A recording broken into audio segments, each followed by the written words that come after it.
Frères et sœurs en Christ, le moment est venu de nous mettre à table de la parole du Seigneur dans Marc chapitre 4 du verset 35 au verset 41.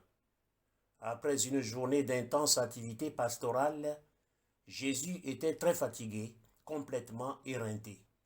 L'évangéliste a mis ici en évidence les limites de son humanité unie à sa divinité.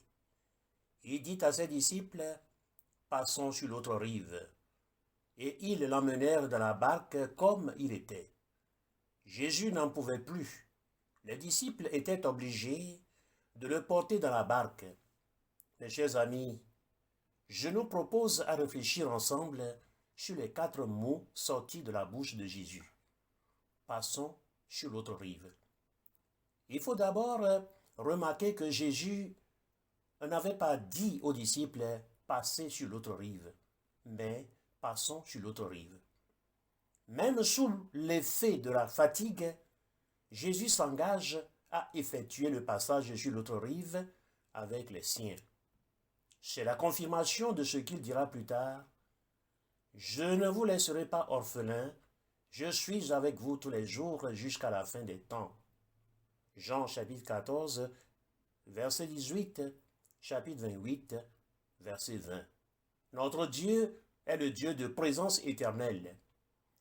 Et quand le vent des soucis, des angoisses, des épreuves de tout genre souffle fort, Jésus est là au cœur de nos vies. Dieu est avec nous tant que dure la vie. L'Écriture dit, une femme oublie-t-elle le fruit de ses entrailles? Même quand elle le pouvait, moi, je ne t'oublierai jamais. Je t'ai gravé dans la paume de mes mains. Isaïe chapitre 49, verset 15. La traversée de la mer en furie avec ses disciples symbolise en premier lieu l'Église de Dieu sous l'influence des vents contraires, des idéologies, et qui cherchent à la faire chavirer. Et le pire, c'est le tapage de ceux et celles qui sont dans la barque de l'Église. Les récriminations et les revendications des uns et des autres font tanguer la barque de l'Église. La parole de Jésus, qui édifie son Église sur la foi de Simon-Pierre, nous rassure. Tu es Pierre et sur cette pierre, je bâtirai mon Église, et la puissance de la mort ne l'emportera pas sur elle. Matthieu chapitre 16, verset 18. Jésus qui a la domination sur toute domination est présent dans l'Église se reposant sur un coussin. Le psaume 121 dit « Le Seigneur ton Dieu ne sommeille pas et il ne dort pas ». Et comment comprendre alors le sommeil de Jésus dans la barque? Il faut dire que Jésus dormait sans dormir, autrement dit, il dormait éveillé. Tel est le mystère du silence de Dieu dans les événements douloureux et parfois même impitoyables de la vie. La barque sous l'influence de la mer en furie symbolise également la vie de chacun d'entre nous. Notre vie est comme une barque ballottée par les flots des événements têtus et déstabilisants. Mes chers amis, tout est question de foi en la parole de Jésus. Il n'a pas dit aux siens, nous allons nous noyer dans la mer agitée, mais il leur a dit, passons sur l'autre rive. Cet ordre de Jésus s'adresse à chacun de nous. Quand tout va mal, ne cherchons pas une solution de facilité en nous abandonnant à l'échec ou à la déception. Après avoir épuisé tout ce dont ils étaient capables pour maîtriser la barque sur l'eau, les disciples ne s'abandonnèrent pas à leur incapacité. Ils firent appel à Jésus en le réveillant de son sommeil de repos. Quand il n'y a plus de capacité dans notre vie, il faut aller puiser la force dans le silence de Dieu. Les disciples avaient fait l'expérience des limites de la capacité de leurs possibilités. C'est en ce moment qu'ils dirent à Jésus, « Maître, nous sommes perdus. » L'appel de Jésus de venir à leur secours nous renvoie au passage où il est écrit de toutes vos inquiétudes, de tous vos soucis, déchargez-vous sur lui, car il a soin de vous. 1 Pierre chapitre 5, verset 7. Mes chers amis, c'est pour prendre soin de nous que Dieu le Père a envoyé son Fils unique dans la fragilité de notre humanité. Par le portement de la croix, Jésus s'est chargé de toutes nos infirmités, de tous nos blocages, de toutes nos amertumes, de tous nos échecs, de toutes nos situations de désespérance.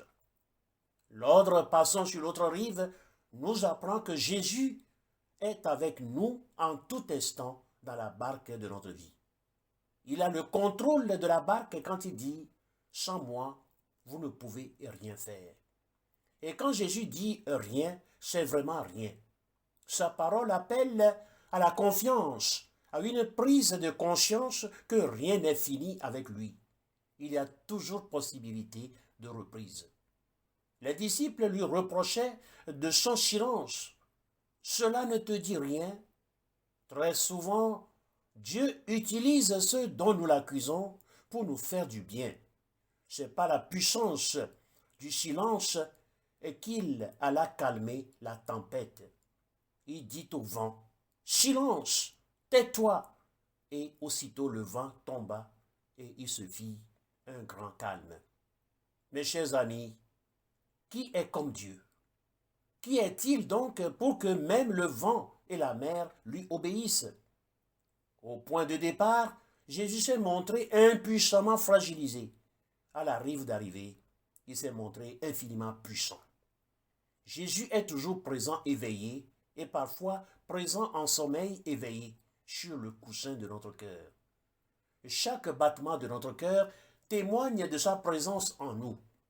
N'oublions pas Jésus dans nos épreuves, dans les tempêtes de la souffrance, dans la pauvreté ou les maladies.